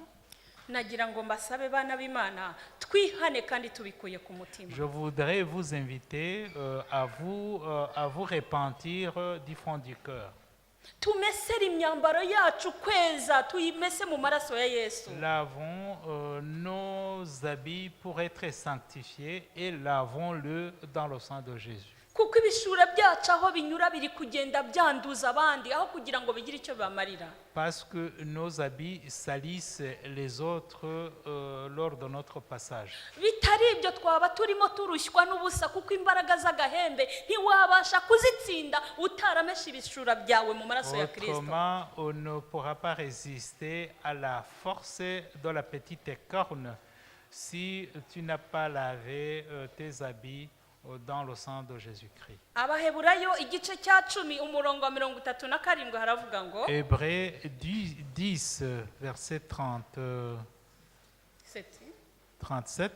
hati haracyasigaye igihe kigufi cyane kandi uzaza ntazatinda. Nous lisons que encore un peu et un peu de temps, celui qui doit venir viendra et il ne tardera pas. Niyo mpamvu iyo dusomye mu Bagalatiya igice cya 5 umurongo wa 21, Raison pour laquelle quand nous lisons dans Galates chapitre 5 verset 21, hatubwira iby'ingeso za kamere bakagera no ku tuntu duto turimo n'ibiganiro bibi tugira abantu tunezezwa n'ibiparu n'imisingo ibintu nk'ibyo. on nous parle des pratiques les œuvres de la chair dans les conversations malsaines, Gupfusha igihe ubusa. la perte du temps. Byanditswe bikavuga ngo duhe igihe agaciro gusa mu gihe ari ikituzanira inyungu. Nous sommes avertis que nous donnons la priorité à ce qui nous apporte un gain. mu byo turya, mu byo twambara, aho tugenda, buri kintu cyose dukwiye kuba bera nk'uko yaduhamagaye ari yera. Nous devons nous sanctifier dans tout, que ce soit dans ce que nous mangeons, dans ce que nous portons. Nous devons être saints. Yesu aradutegereje kandi araduhamagara. Jésus nous attend et il nous appelle. Arashaka umutima wawe, ntabwo ashaka gutya uza gutya kuza gusa, ashaka umutima wawe. Il est à la recherche de ton cœur. Hari aho Pawulo yavuze ati dore mbinginga buri munsi ndira kugira ngo mumenye icyo Kristo yadukoreye mwihane. Paul a dit dans les Saintes Écritures qu'il insiste en pleurant. Hari ukuntu abantu bambwira bati ariko kubwiriza ukavuga cyane ujya uvuga gake ntituzajya twumva. Il y a ceux qui me reprochent de parler à haute voix, de prêcher à haute voix, alors qu'on peut même entendre si on parlait doucement.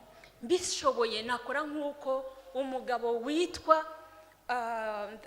Nehemiya yakoze. Nehemiya yageze ubwo afata inkoni arakubita apfura imisatsi apfura n'ubwanwa. Si je le pouvais, je pourrais agir ou réagir comme Jérémie. Ibyo dutinya gukora ubu rero agahembe kagiye kubidukorera muhumure.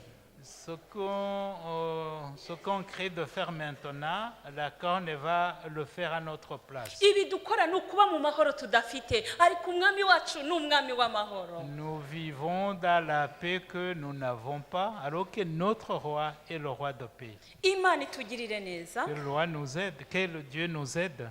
Iduhe kwemera kumesa ibishura byacu mu maraso ya ntama w'Imana. Que nous aide à laver nos vêtements, nos habits dans le sang de l'agneau. Tumesere kweza twe gupfubya. Et lavons pour être sanctifiés. Nibwo tuzabasha kunesha urugamba ruturi imbere kandi ruteye ubwoba. C'est suite à cela que nous pourrons vaincre le conflit ou la lutte qui nous attend. Nibyo mbasabira mu izina rya Yesu. C'est ma prière pour vous au nom de Jésus. Amen. Muri aka kanya reka mbinginge dusenga Imana. Prions. Hari amagambo nkunda cyane aboneka mu Befeso igice cya 6:24 haravuga ngo umwuka w'Imana abane n'abakunda Uwiteka bataryarya. Le Saint-Esprit accompagne ceux qui aiment l'Éternel sans détour. Imana idufashe. Que Dieu nous aide. Eka mpamagare Theo aze hano. J'invite Théo à s'approcher. Tugiye gupfukama dusenge. Tugiye gusenga turi babiri. Nous allons prier à Ndagusaba aho uri n'ubu bishoboye rwose upfukame dusenge Imana. Kandi usengera ikintu kiri mu mutima wawe ushaka gutandukana nacyo kugira ngo uhabwe imbaraga ubashe kujya ku rugamba rwe. J'invite tout le monde, celui qui veut, à s'agenouiller et à prier pour ceux qui lui veulent se débarrasser, qui rentrent son cœur. Mana data, Amen. nanone abana bawe turi imbere yawe tugushimiye ibihe byiza waduhaye, uhabwe icyubahiro. Nta gushidikanya ukoresheje umuja wawe, aravuze arabibye, kandi imbuto abibye ni imbuto nzima kuko igukomotseho. Ndasaba n'inginga muri kano kanya mu izina rya Yesu kugira ngo imitima y'abasaza n'abakecuru, abagabo n'abagore, abasore n'abakobwa n'abana bato muri kano kanya twese uyihindura ubutaka bwiza, ubutaka bwakira iyi mbuto nzima, kugira ngo habashe kweramo imbuto nyinshi, maze tuzakirire mu bwami bwawe kandi tuzakiriza abandi kubana nawe mu bwami bwo mu ijuru. Amen. Nibyo koko igihe kiragiye kandi kirihuta vuba, kandi uko byagenda kose, uko byabaye, uko byagendekeye abandi mu bihe byashize, n'ubu bigiye kwisubiramo. Uturinde iyo mbimenya kuko twarabimenye. Uturinde ikintu icyo ari cyo cyose cyatuma tudakoresha umwanya uduhaye neza, ahubwo buri wese muri twe mu nguni y'umutima we ajyemo. Mana imurika, n'ubu uramuritse binyuze mu ijambo ryawe. Reka Mwuka Wera uri kwerekeza umutima wa buri muntu wese uri hano kujya mu nguni y'umutima we, abashe kubona ibyanduye biri mu mutima we, maze namara kubibona Mwuka Wera yamuritse ashaka no gusukura. Mana turumvise, ariko uduhe no gusukura, maze ibyo twabayemo byose bitandukanye bidafite umumaro, ari twe ntibyatugiriye umumaro, nta n'abandi byagiriye umumaro, bikurweho mu izina rya Yesu. Iminsi yo kujijwa kwacu uhita ubabarire mu izina rya Yesu, maze buri muntu wese muri twebwe uduhe gutangira bundi bushya. Utwakire nk'abana bawe, maze iteka ryose dukoreshe amahirwe uduhaye igihe uduha neza, tuyobowe nawe mu ijambo ryawe, kuko aribwo tutazabasha kuyoba inzira. Nsabiye buri muntu wese uri hano mu izina rya Yesu umugisha wo kuzabana na Yesu Kristo mu bwami bwo mu ijuru. Ni igihe cyo kumesa rero. Reka buri muntu wese amesa atimesesheje, kandi umuti ubasha gukuraho ibizinga byose by'ibyaha turawufite, kuko ni amaraso ya Yesu. Ayo maraso ya Yesu amishagirwa iteka ryose ku mitima yacu, kandi natwe tuyaha agaciro kayo. Urakoze Yesu, kuko witeguye kuduha umwuka w'ivugurura, baba abagabo, abasore n'abakobwa, abana bato, abasaza n'abakecuru. Uduhe kuba abagabo nyabagabo bavuga ukuri, bagera ntibagerure, maze kugira ngo muri iki gihe geruka icyaha icyo ari cyo cyose kivugwa mu izina ryacyo gitsembwe muri twebwe, gitsembwe mu itorero ryawe, maze kugira ngo tube abageni nyabageni biteguye gusanganira umukwe wacu Yesu Kristo. Urakoze kubw'ijambo ryawe, tubashishe kuryakira, tubashishe kurishyira mu bikorwa mu izina rya Yesu. Amen. Haleluya. Mana turacyari imbere yawe, abahungu bawe n'abakobwa bawe, turi imbere yawe mubyeyi utajya utwinuba, ukidutegeye ibiganza. Ijambo ryawe ryaravuze kuva kera kugeza na n'uyu munsi rikivuga riracyarangurura. Turacyabwirirwa ibyo tugiye gukorerwa, mu by'ukuri ntabwo uzaba ubidukoreye utwanze. Igihe woherezaga Nebukadinezari kujya kunyaga ubwoko bwawe ntiwari ubanze, washakaga kubigisha kugira ngo bihane. Aka karengane kazaza ngo nuko uzaba ubifitemo inyungu, kubera ko hari abanze kwihana bakazaba bazihaniramo ubwo, kandi hakazaba n'ubwoko bwawe buzahita butandukana n'abandi kugira ngo izina ryawe ryererezwe. Turaguhamagaye ngo uduhe imbaraga, turaguhamagaye ngo uduce ku kibi n'igisa nacyo, turaguhamagaye ngo uduhe kumesera kweza, uturinde kwimeshesha, uturinde gupfubya, uturinde kugira ngo ibishura byacu bigende byanduza aho tunyura, aho dusura, inshuti zose. Ndakwinginze Mana ngo uzuturwanirire. Urugamba rurambikanye ariko nituri kubibona, amaduka arafungwa, amabanki agafungwa, imihanda igafungwa, ibintu bigahinduka, tukabireba ntitubibone. Turakwinze ngo duha amaso areba kugira ngo uduhe kwitegura Mana. Reka nsabire muri mwana wawe uraha ahagarare kigabo, abo umugore nyamugore, umugabo nyamugabo udahinduka ku ijambo ryawe, uvuga icyaha mwizi nuko kiri, uhana kandi agatesha, kugira ngo muko hakorane natwe. Ngo dukwiye guca Babuloni muri twebwe, ngo imbere mu itorero turaguhamagaye ngo ive mu izina ryawe. Nta wabishobora, ariko iyo tukwisunze duhinduka abaneshi ku bwawe. Reka byose bibe uko ushaka mubyeyi mwiza, mu izina rya Yesu. Amen. C'est de Dieu soit